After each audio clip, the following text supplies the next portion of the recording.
Charge Night by Louisa, and my immediate thought was, no, I'm not doing it. Nope. I'm not going to stand up there and cry in front of everyone. Not doing it.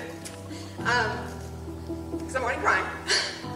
But the more I started to think about it and pray about it, I was like, okay, it's something I need to do.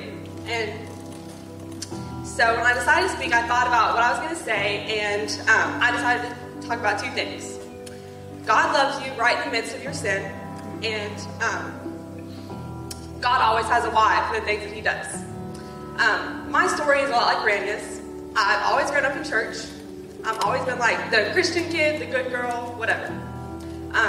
But the summer of my sophomore year, I got into like a mini rebel phase, kind of. It was miniature, but it was a rebel phase. I like started lying to my parents, started like going places I shouldn't have been going, hanging out with people I shouldn't have been hanging out with, and like it was just not good.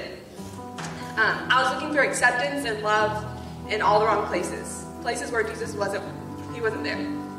I was sad because I thought that I was never good enough, I would never be pretty enough, smart enough, or anything enough. I didn't have a relationship with God, and to be honest, I didn't want one. I was angry at God because I was like, why did these people get to have these things? I've been the good girl my whole life. Like, I've never done anything wrong. Like, I've been the good person. Why can't I have the things? Why is it me? Why am I made like this? Like, why do I act like this? Like, why do I look like this? All the whys. And, yeah. Little did I know, he had the greatest reason for not giving me those things, for not fulfilling those desires that I had. He had the greatest reason for that. That summer, I decided to transfer to Clarksville Christian School, and shortly after that, I began attending Jilton. By doing those seemingly small things, my whole life was changed. I don't know exactly what happened, but I do know that it was God. I started to see a change in myself, and others started noticing it too, and that's when it became more. I became genuinely happy again, and not because of anything that happened to me or anything that was given to me. It was because I figured out who I was in God, and like that I was His and no one else's. And that next summer, the summer of my junior year, I went to Crossings Camp, and that's when all these things really hit me. That God did not love me any less when I was doing those things I shouldn't have been doing. That was the reason that He died for me. His love for me did not change when I messed up. His love never changes. He knew exactly what the worst thing that I would ever do. He knew what that was. And He loved me anyways for it. He still died for me.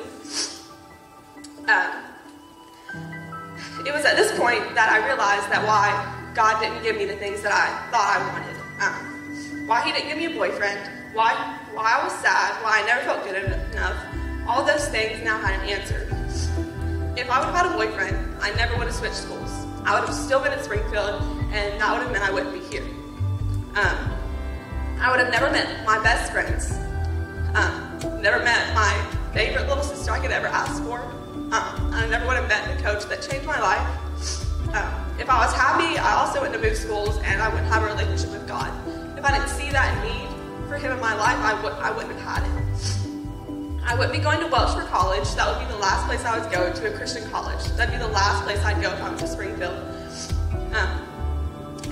And if I always felt good enough, I would never know what it truly feels like to be loved. I wouldn't have met the people that make me feel good enough. So, yeah, God uses the things that we go through for His glory and for your benefit. And we may never know the reasons why, but I promise you that God will never fail you. He will never stop loving you, no matter what you do or no matter what happens. Yeah.